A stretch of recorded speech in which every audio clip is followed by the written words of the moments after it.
Hello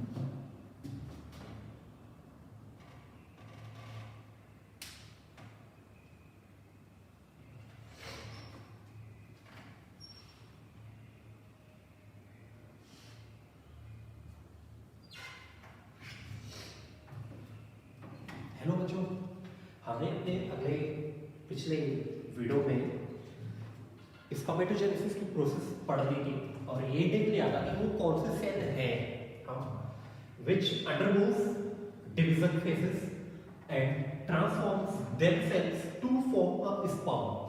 ठीक है, तो अगर हम स्पर्म की बात करें तो स्पर्म क्या है? एक male reproductive fertile part. Mail sperm क्या है? It is a male reproductive fertile part.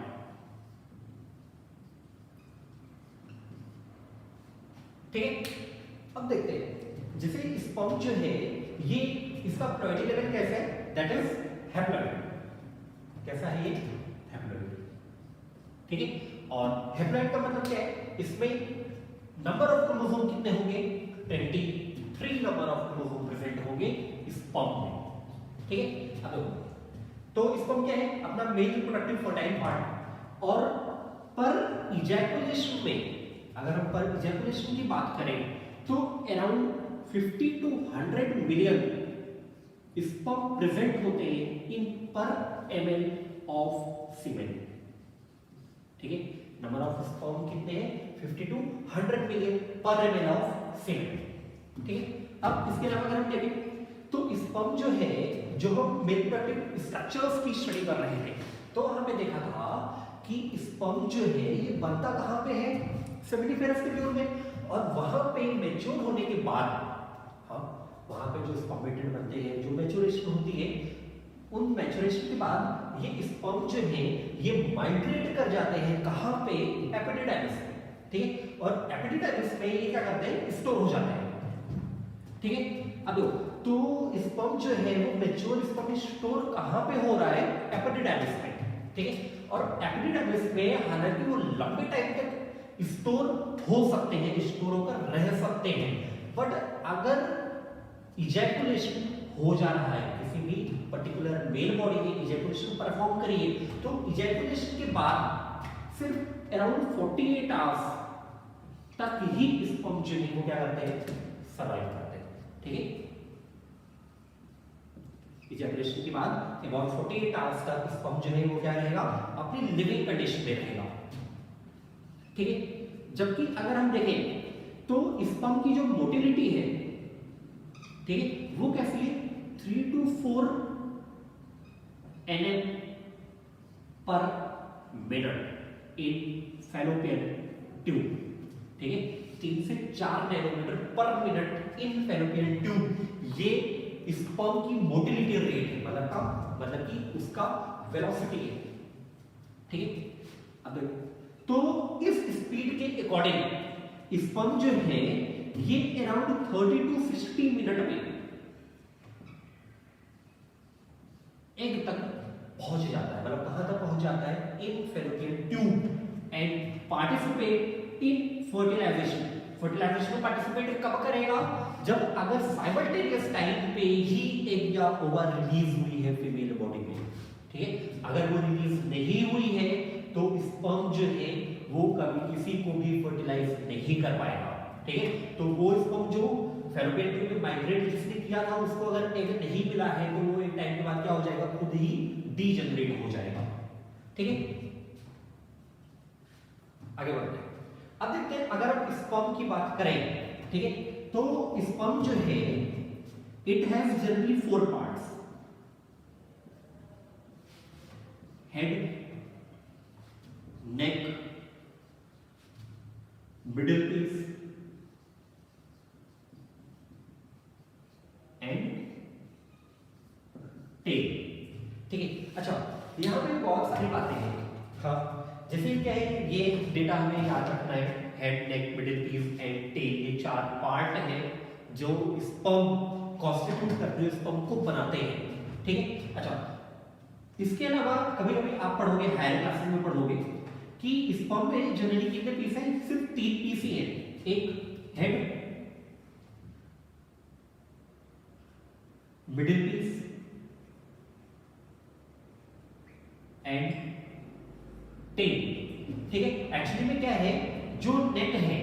ठीक है।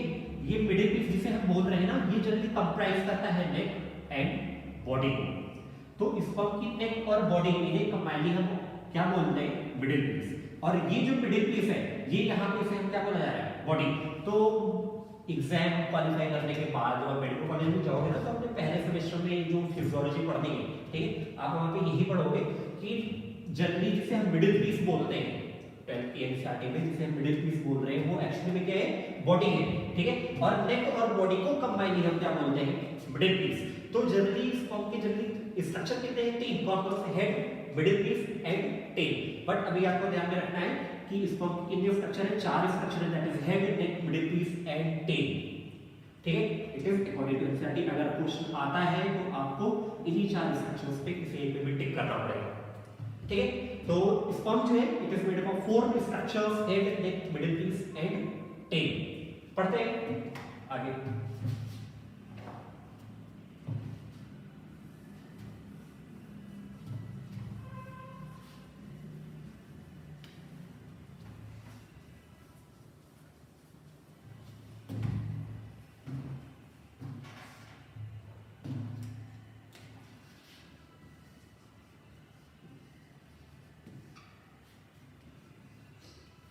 ठीक, अब अगला है हेड। अपना पहला स्ट्रक्चर है हेड। तो अगर हम हेड की बात करें तो हेड जनरली फिर से 2 स्ट्रक्चर से मिलकर बना हुआ है, एक एक्रोसोम और दूसरा न्यूक्लियस, ठीक है। तो अगर हम इसकी बात करें, ये जो पर्टिकुलर स्ट्रक्चर है that is acrosome which is oval in shape, ठीक है। अब ये जो एक्रोसोम है, इस एक्रोसोम में बहुत सारे प्रोटीन्स प्रेजेंट होते हैं, ठीक है। बहुत सारे कैसे क्या प्रेजेंट होते हैं, प्रोटीन्स, ठीक है। अच्छा, ये जो प्रोटीन्स इसमें प्रेजेंट होंगे, they are similar to lysosomes, ठीक है। लाइसोसोम्स का मतलब क्या है कि ये जो प्रोटीन स्ट्रक्चर्स प्रेजेंट होंगे, जो प्रोटीयोलिटिक एंजाइम्स प्रेजेंट है यहाँ पे, जिन्हें हम ये जनरली कंफ्यूज नहीं होना, ये क्या है, प्रोटीयोलिटिक एंजाइम, ठीक है। ये प्रोटीयोलिटिक एंजाइम्स क्या करेंगे, ये किसी भी पर्टिकुलर सेल के प्रोटीन को डाइजेस्ट करने का काम करते हैं, इसलिए हमने क्या बोल रहे हैं, प्रोटीयोलिटिक एंजाइम्स, ठीक है। तो एक्रोसोम जो है ये सीक्रेट क्या करता है, रिलीज क्या करता है, प्रोटीयोलिटिक एंजाइम्स। और इस प्रोटीयोलिटिक एंजाइम यूजफुल होता है जब स्पर्म जो है वो उसने माइग्रेट किया है टुवर्ड्स द एग, और एग की सेल मेम्ब्रेन को रेडिएट करने, उसको पेनिट्रेट करने के लिए, उसको डिवॉल्व करने के लिए प्रोटीयोलिटिक एंजाइम्स का प्रेजेंट होना जरूरी है। तो अगर कोई भी पर्टिकुलर स्पर्म जिसमें प्रॉपर हेड की फॉर्मेशन नहीं हुई है, प्रॉपर एक्रोसोम की फॉर्मेशन नहीं हुई है, या उसमें प्रोटीयोलिटिक एंजाइम्स प्रेजेंट नहीं है, तो वो कभी भी एग को फर्टिलाइज नहीं कर सकता, ठीक है। इन्हीं प्रोटीयोलिटिक एंजाइम्स को हम प्रोटीन लाइसेंस भी बोलते हैं, ठीक है। तो अगर हम देखें तो है क्या ये जनरली में,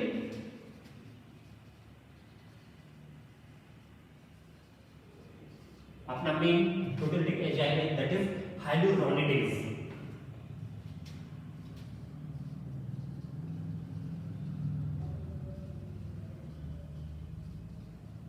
एंड एल्कलाइन फॉस्फेटेज, ठीक है। तो अगर हम देखें तो एक्रोसोम जो है इसमें प्रेजेंट क्या है, प्रोटीयोलिटिक एंजाइम्स प्रेजेंट है, जिन्हें हम क्या बोल रहे हैं, प्रोटीन लाइसेंस भी बोल रहे हैं। ये सिमिलर है to the structure of lysosomes, ठीक है। और ये कंटेन करता है किसको, हाइलुरोनिडेज को, एल्कलाइन फॉस्फेटेज को।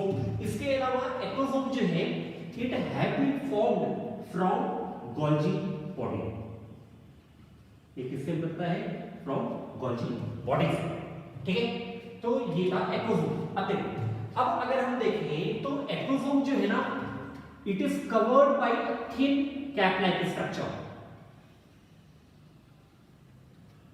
ठीक है। और इसी पर्टिकुलर कैप लाइक स्ट्रक्चर को हम बोलते हैं एक्रोसोमिक कैप। क्या बोल रहे हैं, एक्रोसोमिक कैप। अच्छा, एक बार और ध्यान में रखना कि ये जो एक्रोसोमिक कैप है, या ये वो पूरा स्ट्रक्चर जो कवर कर रहा है एक्रोसोम को, ये सिर्फ एक्रोसोम को नहीं बल्कि एक्रोसोम के पोस्टीरियर एंड पे प्रेजेंट न्यूक्लियस को भी कवर करने का काम करता है। ठीक है, ये जो पूरा मेम्ब्रेन है, ये मेम्ब्रेन क्या कर रहा है, एक्रोसोम के साथ साथ एक्रोसोम के पोस्टीरियर एंड में प्रेजेंट न्यूक्लियस को भी कवर करने का काम कर रहा है। और पूरा का पूरा जो हेड है, उस पूरे हेड का 2/3 पार्ट जो है, it is covered by acrosomic cap और अ थिन सेल मेम्ब्रेन। ठीक है, और इसी पर्टिकुलर थिन सेल मेम्ब्रेन या पर्टिकुलर हेड को हम क्या बोल रहे हैं, गेलिया कैपिटस।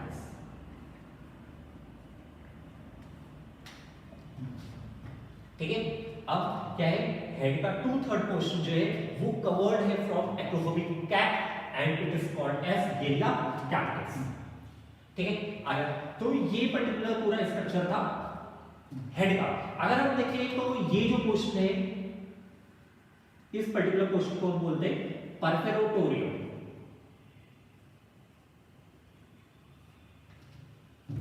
ठीक है, अब देखो न्यूक्लियस, एक्रोसोम के पोस्टीरियर एंड में प्रेजेंट क्या है, न्यूक्लियस। ठीक है, तो अगर हम न्यूक्लियस की बात करें तो जनरली न्यूक्लियस में प्रेजेंट क्या है, जेनेटिक मटेरियल। ठीक है, और जेनेटिक मटेरियल कौन सा, डीएनए।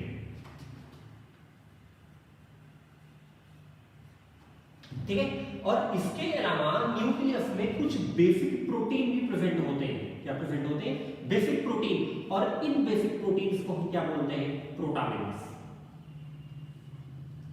ठीक है, इन बेसिक प्रोटीन को हम क्या बोल रहे हैं, प्रोटामिन।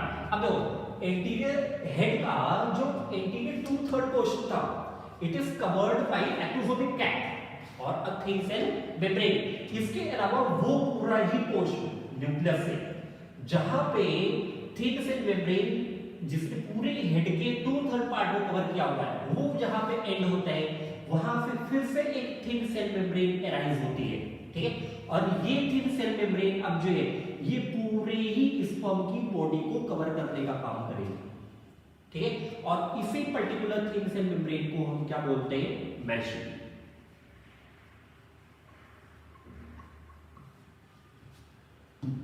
ठीक है, अब ये तो पूरा हेड था। अब हेड जो है ये आगे कंटिन्यू करता है into a short narrow part.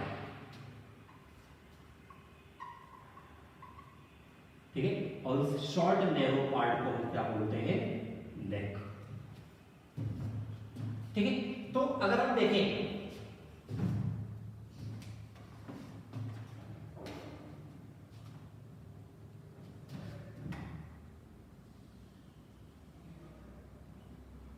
ये पूरा क्वेश्चन क्या है, हेड। ठीक है, ये पूरा क्वेश्चन क्या है, नेक। ठीक है, ये जो पूरा क्वेश्चन है इसे हम क्या बोल रहे हैं, middle piece,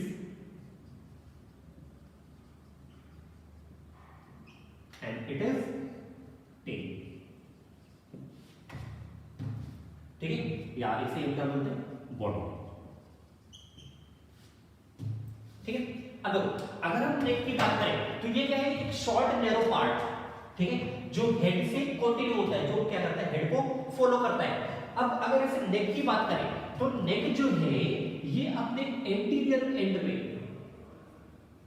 eight its anterior end there is present a knob, और उस पर्टिकुलर स्ट्रक्चर को हम बोलते हैं एंटीरियर एंड नॉब। ठीक है, अब ये जो एंटीरियर एंड नॉब है ये हेल्प करता है in formation of proximal centriole.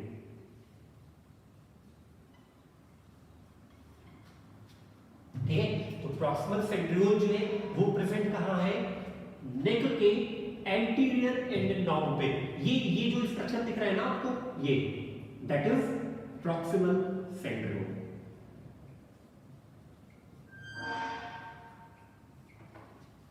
ठीक है, अब अपने पोस्टीरियर एंड पे फिर से सिमिलर, यहां पे क्या प्रेजेंट है, पोस्टीरियर एंड नॉब, और इस पोस्टीरियर एंड नॉब से अराइज होते हैं डिस्टल सेंट्रियोल। ठीक है, तो ये ध्यान में रखना कि नेक में जब भी दो सेंट्रियोल प्रेजेंट होते हैं, एक कैसा है, प्रॉक्सिमल सेंट्रियोल, दूसरा क्या है, distal centriole. Proximal centriole present क्या है, नेक के एंटीरियर एंड पोर्शन में, डिस्टल सेंट्रियोल प्रेजेंट कहाँ है, नेक के पोस्टीरियर एंड पोर्शन में, ठीक है। अब देखो ये जो डिस्टल सेंट्रियोल है, ये जो पर्टिकुलर स्ट्रक्चर है ना, इसे हम बोल रहे हैं डिस्टल सेंट्रियोल, ठीक है।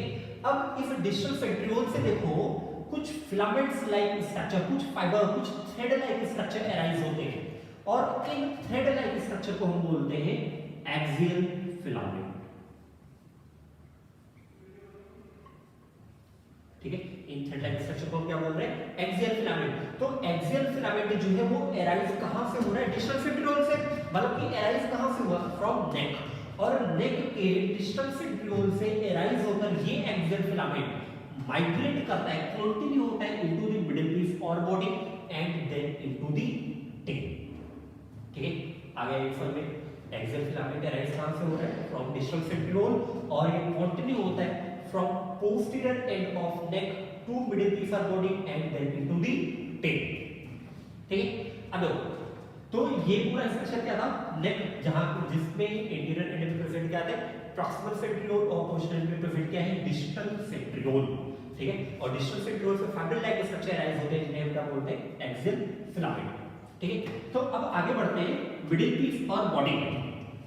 तो अगर मिडिल पीस या बॉडी में देखें तो जो एक्सियल फिलामेंट है, ठीक है, ये axial filament it is surrounded by a spiral sheath, it is surrounded by a spiral sheath, ठीक है। और ये जो स्पाइरल शीथ जो एक्सियल फिलामेंट को सराउंड कर रही है, स्पाइरल शीथ का मतलब क्या है, जैसे कि एक्सियल फिलामेंट है तो शीथ क्या होगी, इसकी स्पाइरली प्रेजेंट होगी, ठीक है। तो स्पाइरल शीथ, अब ये जो स्पाइरल शीथ है it is made up of mitochondria,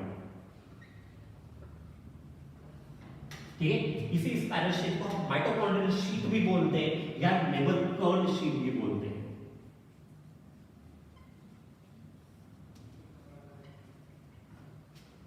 ठीक है। अब माइटोकॉन्ड्रिया जो है ये क्या है, ये एनर्जी प्रोवाइड करेगा, हम सभी जानते हैं माइटोकॉन्ड्रिया को पावर ऑफ द सेल बोलते हैं। पावर ऑफ द सेल क्यों बोलते हैं, क्योंकि ये ह्यूज अमाउंट ऑफ एनर्जी को जनरेट करता है।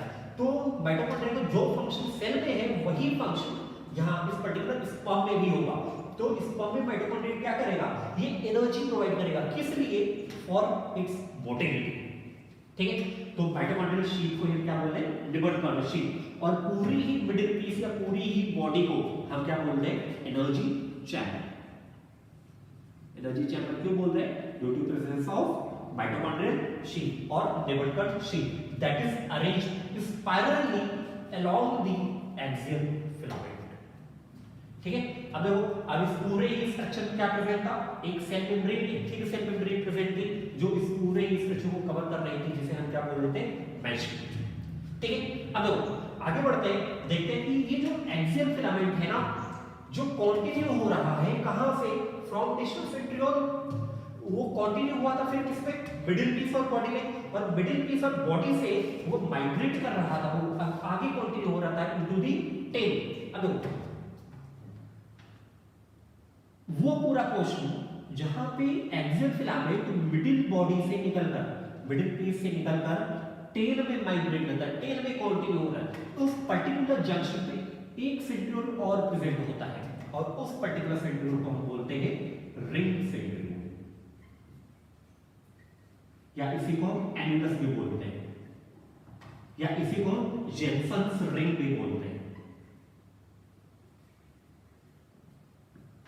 ठीक है। तो रिंग सेंट्रियोल या एनुलस या जेनसन्स रिंग के थ्रू एक्सियल फिलामेंट जो है वो कंटिन्यू होता है from middle piece into the tail, ठीक है। अब इस टेल के अराउंड लेंथ, जितनी भी टेल की लेंथ होगी, ये क्या करेगा, एक्सियल फिलामेंट उस पूरे ही टेल की लेंथ के अराउंड प्रेजेंट रहेगा, ठीक है। आगे तो ये पूरा जनरल स्ट्रक्चर था स्पर्म का, ठीक। अब देखो अगर हम इस टेल का स्ट्रक्चर देखें,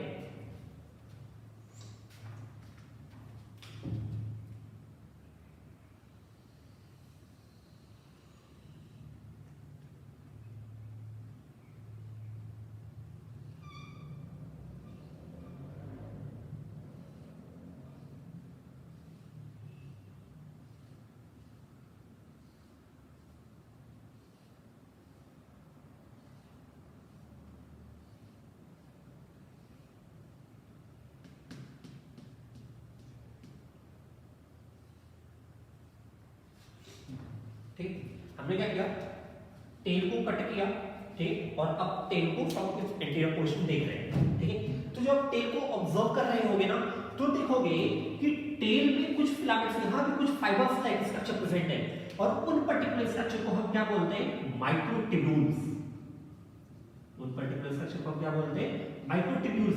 और ये माइक्रोट्यूब्यूल्स सिमिलर है जैसा कि माइक्रोट्यूब्यूल प्रेजेंट हो रहा था सीलिया और फ्लैजेला में, ठीक है। अब देखो ये स्पर्म जो है इसमें प्रेजेंट क्या है, टेल, और ये टेल क्या करेगा, उस पर्टिकुलर स्पर्म की लोकोमोशन, उसकी मोटिलिटी में हेल्प करेगा। तो इस पूरे ही स्ट्रक्चर जो है ये कैसा फंक्शन कर रहा है, फंक्शन लाइक फ्लैजेला। इसीलिए जो स्पर्म है वो कैसा है, फ्लैजेलेटेड गैमीट। जो ह्यूमन बॉडी में जो मेल गैमीट प्रोड्यूस होता है वो कैसा होता है, फ्लैजेलेटेड गैमीट। और कैसा फ्लैजेलेटेड गैमीट, दैट इज यूनिफ्लैजेलेटेड, ठीक है। सिंगल फ्लैजेला प्रेजेंट है, और फ्लैजेला का स्ट्रक्चर कैसा होगा, जैसा कि हम लोग क्लास 11th में सेल साइटोलॉजी में पढ़ते हैं, ठीक है, स्ट्रक्चर ऑफ फ्लैजेला में पढ़ा होगा।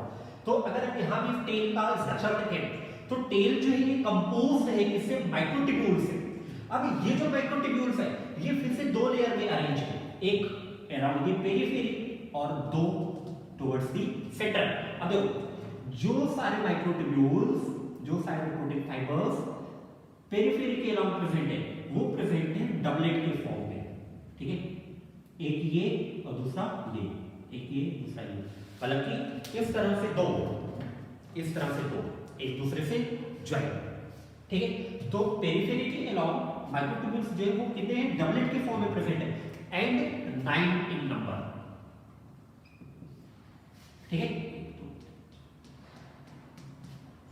ठीक है। माइक्रोट्यूब्यूल कैसे, डबलेट के फॉर्म में एंड 9 इन नंबर, और ये सराउंड करते हैं सेंट्रल माइक्रोट्यूब्यूल को जो कैसा है 2 इन नंबर, ठीक है, कैसा है 2 इन नंबर, ठीक है। अब अगर हम आगे देखें तो अगर हम टेल के अरेंजमेंट की बात करें तो टेल का अरेंजमेंट कैसे होगा, 9 इन फॉर्म ऑफ डबलेट और +2 इन सेंटर। तो अरेंजमेंट कैसा होगा, 9+2 का अरेंजमेंट होता है स्पर्म के टेल में, ठीक है। इतनी बात आ गई समझ। अब आगे हम देखते हैं, अगर देखें तो ये मैच्योरिटी जो है, ठीक है, ये मिडिल पीस बॉडी तक कंटिन्यू रहेगा, ठीक है।